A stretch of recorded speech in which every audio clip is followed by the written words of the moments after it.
Buenos días a todos y todas, gracias por acompañarnos una vez más en un nuevo capítulo del podcast Cambalache.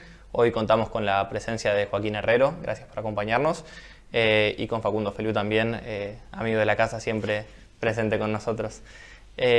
Joaco, no sé si querés introducirte un poco. Dale, muchas gracias. Bueno, yo soy Joaquín Herrero, los conozco a Dante y a Facundo de la universidad, soy estudiante de Ciencia Política. Tengo 19 años y además de ser estudiante en la universidad también manejo con un amigo una revista llamada Escribo Club, en la cual, bueno, Dante y Facundo ahora van a tener su propia columna, así que nada, venimos cooperando ya hace unos meses. Bueno, y en la edición de hoy, no sé si lo habrán visto en el título, vamos a charlar sobre lo que está sucediendo en Myanmar, que luego de muchos años de una transición democrática se vuelve a un golpe de Estado. Y antes de comenzar, lo que nos parece interesante es plantear por qué es relevante charlar este tema, ¿no? Y creo que hay 3 puntos que estamos todos de acuerdo que son los más relevantes. Que es, primero, esto es una pauta de una vuelta al autoritarismo después de tantos años de hegemonía liberal. Es una puerta de entrada para movimientos iliberales con el respaldo de potencias como por ejemplo China para acceder al poder. En segundo lugar, como decía recién, voy a poner un poco a prueba lo que es la política exterior de Estados Unidos y China, no solo con respecto a lo que es la democracia liberal, sino también con respecto a lo que es el sudeste asiático. Y por último, Myanmar ya era una pieza fundamental de los debates de la comunidad internacional a raíz de lo que está pasando con los rohingyas, que más adelante entre los 3 vamos a charlar un poco. Pero me gustaría ahora cederle un poco la palabra a Joaquín, a ver si él puede introducirnos un poco mejor con lo que está pasando con respecto al golpe de Estado. Como no, bueno, en primer lugar hay que entender un poco algunos aspectos geográficos y poblacionales de Myanmar. Myanmar tiene 675.000 kilómetros cuadrados, es un país del sudeste asiático, tiene fronteras con países como India, China, Tailandia, Laos y Bangladesh. Bangladesh muy importante cuando abordemos el tema de los rohingyas. Étnicamente tiene una composición mayoritariamente birmana y religiosamente una composición mayoritariamente casi creo que son 9 décimos de población budista, así que es un detalle muy importante. Solía llamarse Birmania antes, en inglés algunos libros todavía lo referencian como Birmania.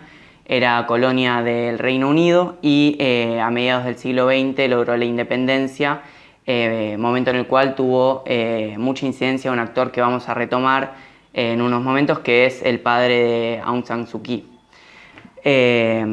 Bien. Una cuestión muy importante es que, como mencionaba Dante, hace varios años que Myanmar viene atravesando todo un proceso de democratización, no es una democracia estable, más allá del golpe que sucedió el mes pasado, más allá de esa instancia ya se venían dando varios flagelos a la democracia de Myanmar, y un punto muy importante fue en 1988, año en el cual se dieron protestas contra el gobierno, evento con el cual vamos a realizar una pequeña analogía ahora en unos instantes sobre las protestas que se están dando en este momento.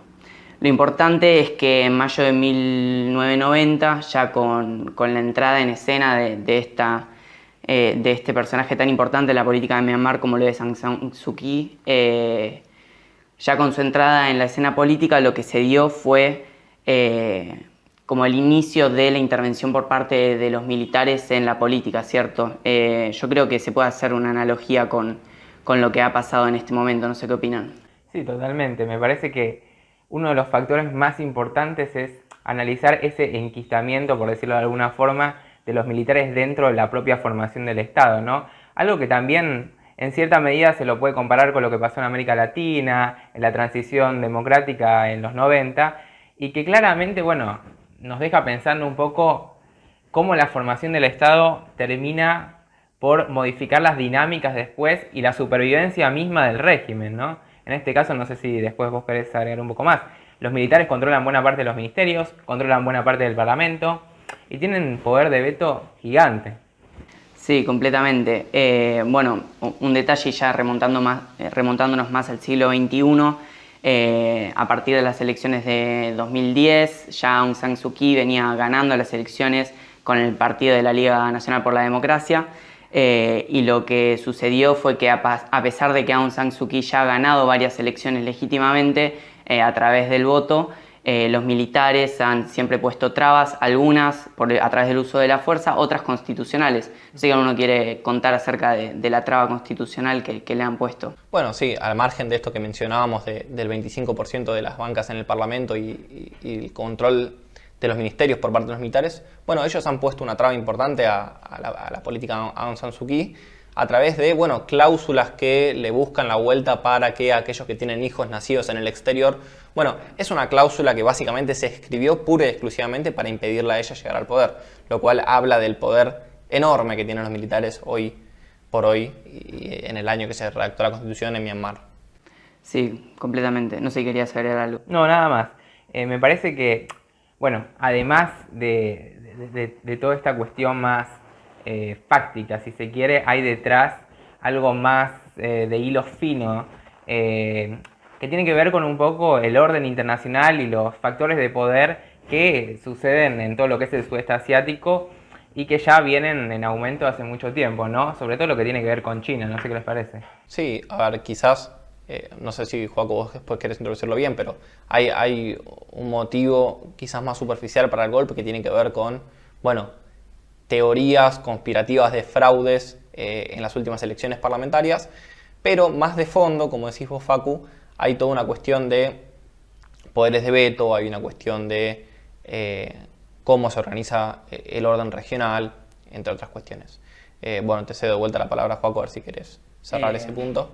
Sí, primero esto, como la organización y la distribución del poder en Myanmar, el rol que tienen los militares es muy preponderante, es algo que en América Latina, como señalaba Facu, hemos evidenciado quizás algunas décadas atrás, y quizás por eso se nos hace un poco más fácil entender el proceso, pero una figura que me parece que hay que esclarecer un poco es esta, la de Aung San Suu Kyi. Más allá de ser la hija de este líder de los primeros movimientos democráticos en Myanmar, también ha ganado todas las elecciones que ya mencionamos. Pero un detalle importante es que a pesar de liderar la política democrática en Myanmar, nunca llegó a ocupar el cargo de liderar el Ejecutivo.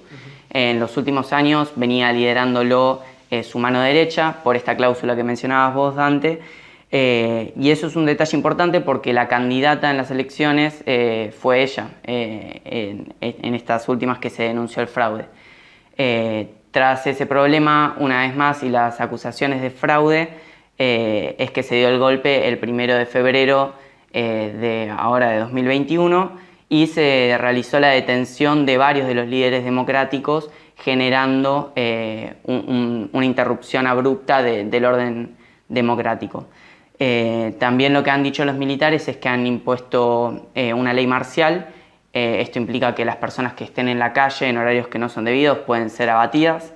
Y también un detalle no menor es que han dicho que esto va a durar al menos un año, así que eso es un detalle a tener en cuenta.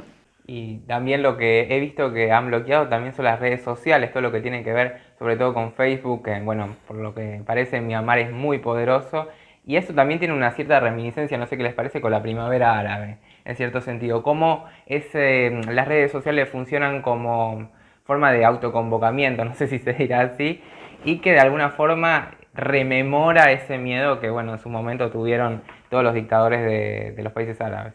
Sí, bueno, las redes sociales también, como para cerrar un poquitito, en Myanmar tienen un rol muy especial, sobre todo cuando pensamos en la represión a los rohingyas, que ahora vamos a charlar un poco mejor de ellos, pero digamos, hay muchos grupos budistas extremistas que han aniquilado muchos rohingyas y han utilizado para ello un autoconvocamiento a partir de las redes sociales. Y antes de pasar a hablar pura y exclusivamente de los rohingyas, Facu, me gustaría preguntarte, quizás, ¿qué causas estructurales o qué causas profundas ves al golpe al margen de esta denuncia del fraude electoral? Y como te dije, bueno, claramente China tiene un papel súper importante en todo esto, que está relacionado básicamente con el petróleo y el miedo siempre presente de China de cómo abastecerse de energía en un país que claramente no se puede autoabastecer por la cantidad de población que tiene. y ese miedo constante de que le cierren el estrecho de Malaca por donde pasa absolutamente todo su petróleo. En el último tiempo, ¿qué ha pasado en Myanmar? Bueno, se ha construido diferentes oleoductos y gasoductos que le dan cierta margen de maniobra a China para moverse más allá de ese estrecho y de los países de Arabia, ¿no? Y en ese sentido, bueno, ha invertido muchísimo en el estado de Rakhine, que es donde están todos los rohingyas, y no le causa ninguna gracia tener ese problema. Y hay que tener en cuenta que el mayor exterminador en Myanmar de los rohingyas, como vamos a hablar un poco ahora, es el ejército. Entonces, no me sorprende que China haya hecho la vista gorda e incluso ayudado a efectuar un golpe de estado de este tipo. Exacto. Y vos mencionabas, como para hilar ya con el próximo tema, que el Estado ha sido el mayor represor de los rohingyas. Bueno, ha asesinado más, ha masacrado a más de 700.000 rohingyas. Incluso ellos se han movido a través de las fronteras, por ejemplo, hacia Bangladesh. Y bueno, lo que pensaba antes de empezar este capítulo es cómo va a repercutir en ellos esta situación del golpe de Estado. Bueno, los activistas de derechos humanos nos vienen diciendo que puede ser una situación realmente peligrosa, sobre todo a partir del llamado a la pacificación nacional que hacen los militares, porque esa pacificación nacional probablemente implique una limpieza étnica y una limpieza religiosa. Bueno, habiendo dicho esto, quizás estaría bueno también charlar sobre cómo reacciona la comunidad internacional. No sé si alguno de ustedes quiere hablarlo. Yo puedo agregar una cosita sobre los rohingyas. Lo primero es que sí, el panorama parece ser muy incierto porque no solo se les han quitado las propiedades, bienes como el ganado y también la ciudadanía a muchos de los que han emigrado hacia Bangladesh, sino que además de ello, los activistas rohingyas que se han quedado en Myanmar tienen una posición bastante firme acerca de qué va a pasar ahora, cómo seguir con la política tras el golpe de Estado. Hoy hablábamos de que bueno, se está enjuiciando a Aung San Suu Kyi. Muchos activistas piden por su liberación y terminar allí. Bueno, muchos activistas rohingyas lo que piden es, además de eso, quitar el poder constitucional a los militares. No es menor decir que Aung San Suu Kyi, más allá de su labor por la democracia, ha sido criticada por defender al ejército, incluso ante la ONU, por el genocidio y la limpieza étnica hacia los rohingyas. Exactamente, sí. Sí, ha sido fuente de muchas críticas, sobre todo porque ella es un premio Nobel de la Paz. Bueno, Facu, ¿estuviste al tanto de cómo reaccionó, por ejemplo, Estados Unidos? Y sí, Estados Unidos y muchos países de Europa lo que han hecho es aplicar sanciones comerciales y sanciones de un montón de tipos, como ya lo han hecho con diferentes regímenes militares en la historia de Myanmar. La mayor parte de las sanciones las levantaron en el 2010, cuando Myanmar volvió de la nada, digamos, con un cierto acuerdo a ser una democracia. Ahora parece que estamos volviendo para atrás con toda esa historia que ya se vivió un poco, ¿no? Y que tanto mal la ha hecho en cierto sentido a la población de Myanmar, que quedó sumida en la pobreza. Yo creo que es muy relevante este hecho, el golpe de Estado para la política internacional, porque como decía al principio, nos muestra cuál va a ser la política exterior de Estados Unidos y cuál va a ser la política de China a futuro. ¿Qué hace Biden? Biden pone sanciones, Biden intenta de alguna manera recomponer el orden liberal internacional que Trump ha erosionado. Biden vuelve a la política de Obama, a la política de intervención, a la política de, bueno, busquemos la democracia como fin último. Y por otro lado, China se muestra tal y como es en la política exterior en este hecho. Muestra como, por ejemplo, la soberanía nacional y la no intervención en asuntos internos es una parte importantísima de su política, y muestra también cómo su política está guiada por, digamos, imperativos realistas de persecución del poder. Facu, no sé si vos querés mencionar un poco cuáles son los intereses geoestratégicos que China presenta frente a Myanmar. Bueno, es más o menos ya lo que veníamos hablando. Esencialmente la posición que tiene en el planiferio, por decirlo de alguna forma. Su posición en el control de las rutas comerciales en el sudeste asiático y el gran potencial que tiene en energías renovables y en energías convencionales. Básicamente eso es lo que los desvela a China con respecto a Myanmar. Un detalle también ahí es las tensiones que tiene en torno al mar meridional chino con Estados Unidos. que hace varios años se vienen disputando la soberanía de las aguas. También ahí entra en juego la séptima flota de la Marina de los Estados Unidos, con presencia en el Pacífico. Sí, es un dato no menor. Y además también, bueno, no sé si han explicado ya lo que son las sanciones internacionales. Esto de, básicamente Biden tiene la potestad de congelar los fondos a los líderes de los militares de Myanmar, lo que llevó, por ejemplo, creo que a un congelamiento de 1.8 billones aproximadamente en esta oportunidad, lo cual es no menor para un gobierno que está intentando instaurarse a mediano plazo. Y eso también afecta a los intereses de China, porque pensar que las inversiones que China tenía hechas en la región donde están asentados los Rohingyas pueda verse interrumpida o dificultada por las presiones externas es bastante considerable a la hora de ver cómo va a actuar China en esta ocasión. Bueno, y es interesante también pensar que este golpe de Estado no se da más en un mundo unipolar, sino que hablamos de un mundo bipolar, donde cuando no seguimos el modelo liberal de Estados Unidos, bueno, tenemos la oportunidad de ser financiados y de ser soportados por el régimen chino como una alternativa viable que antes no existía. Por ejemplo, durante muchísimo tiempo, de la década de los 90, los golpes de Estado se han vuelto muchísimo más improbables a raíz de que Estados Unidos ha, sancionado a todos estos líderes militares. Desde el ascenso chino ya tenemos una segunda perspectiva, tenemos un segundo polo pragmático que puede llegar a soportar estos golpes, con lo cual estamos quizás viendo el inicio de nuevos regímenes liberales. Y te diría algo, tenemos un antecedente de la región como es Tailandia. Hace algunos años, en el 2014, ya hubo un golpe de Estado y en general el sudeste asiático es una fuente de enclaves iliberales, por donde uno lo mire. Laos, por ejemplo. Sí, si me permiten agregar también, es muy interesante pensarlo como una prueba para la administración Biden, ver qué va a hacer tras años y años de Estados Unidos durante la administración Trump renunciando a esa posición de organizador del escenario internacional en torno a los órdenes políticos, ver qué pasa ante la primera ofensa que hay hacia la democracia es muy interesante pensarlo así y por ende lo que sucederá en las próximas semanas va a ser muy relevante en torno a qué política exterior va a tomar la administración. Totalmente, y ya saliendo un poco del plano externo, digamos de presión internacional y metiéndonos en el plano interno. Bueno, creo que hay dos fenómenos que se están combinando y que son interesantes para charlar. Primero, cómo juegan los factores fácticos de poder, digamos el ejército, en otros países los sindicatos, la iglesia, etcétera, que tienen poder de presión al margen de los miembros electos del Parlamento. Ver ahí la importancia de la legitimidad democrática que hay en esos actores, ¿no? Totalmente.